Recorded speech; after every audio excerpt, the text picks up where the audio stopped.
So today I'm going to share with y'all the old tradition of chewing sugar cane. Now, I knocked a piece of sugar cane from our cane patch over with the mower the other day. Of course, our sugar cane gets super tall. We use most of it to make cane syrup with in the fall. But you can also chew sugar cane, which is an old southern tradition, make little candy sticks out of it, and I'll show y'all how to do that. Now, sugar cane is hard, buddy. Unlike a sorghum cane, which can still be pretty hard but resembles a corn plant, sugar cane, on the other hand, is rock hard. And not every cane is a chewing type cane. Some canes are just too hard to chew and they're just a pure syrup or sugar making cane. But this one here makes syrup, which we do, but it is also a chewing cane. So what I like to do is I like to cut me a little section, and there's joints on this cane where it grows. And of course, if you planted this horizontally, out of every one of them joints where them eyes is on alternating sides, you'd have new cane come up. That's how we plant cane. But I like to cut me a little piece of it.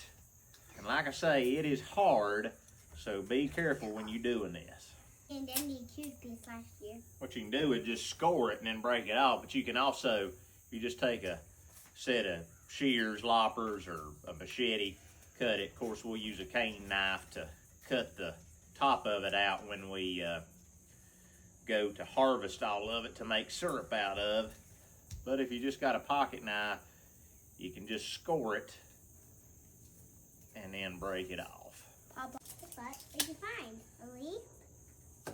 So this is the kind of chunk we want, and now we've got to peel off this outer layer of the cane so we can get down to the middle of it, which is softer.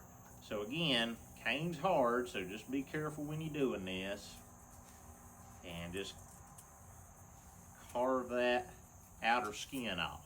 So hopefully y'all can see this. This is what we're trying to get down to, and this right here is what we're trying to take off.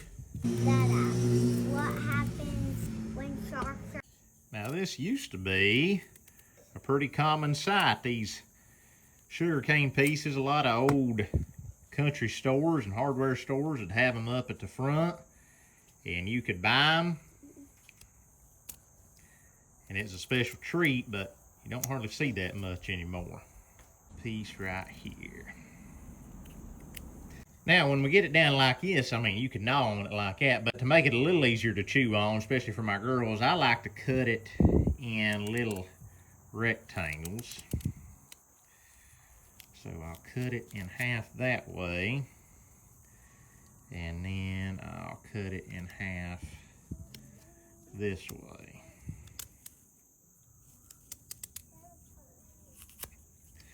And now we got 4 sticks of sugar cane to chew on. Now you don't eat this, you basically just mash it with your teeth and get the juice out of it, which should be super sweet.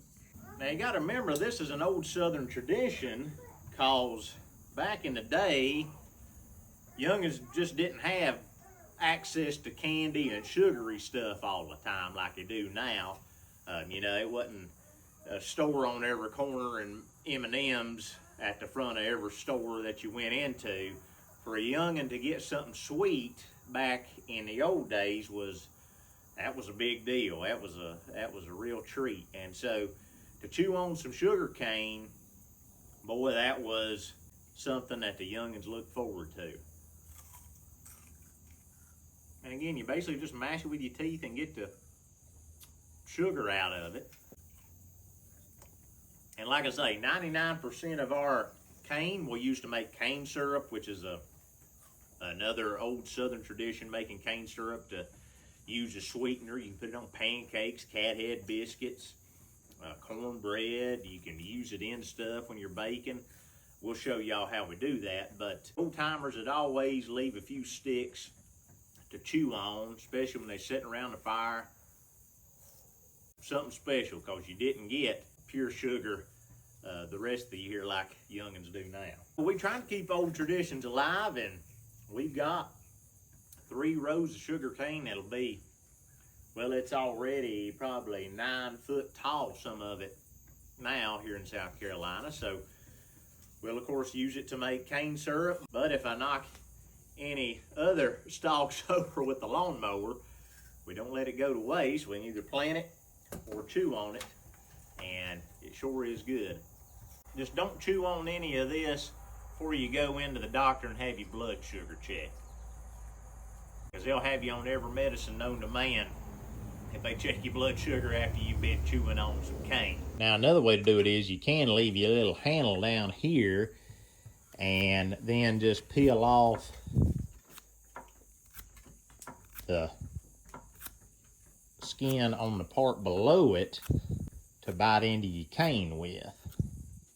One thing to remember though, this is the top of the cane stalk. You can see right here because it was turning green. This type of cane is a dark red purple cane, but as you go up the stalk, it's going to get lighter. Up here's where all the leaves was. I cut it off right there, but the higher you go up the stalk, the less sugar content is going to be in it. So this part right here ain't going to be near as sweet as the part that comes right out of the ground. But now see, I've got me a little handle to hold on to, and I can chew on that and get the sugar out of it. I recommend everybody, if you can get your hands on it and you live in the South where sugar cane can grow, get you some. And a lot of these older varieties, like this Blue Ribbon, are also a chewing cane that make a real special treat and transport you back in time to simpler times when all it took was a candy stick of sugar cane and you was tickled to death to have it. So hopefully y'all enjoyed that, and we'll see you on the next video. Hey, Dad.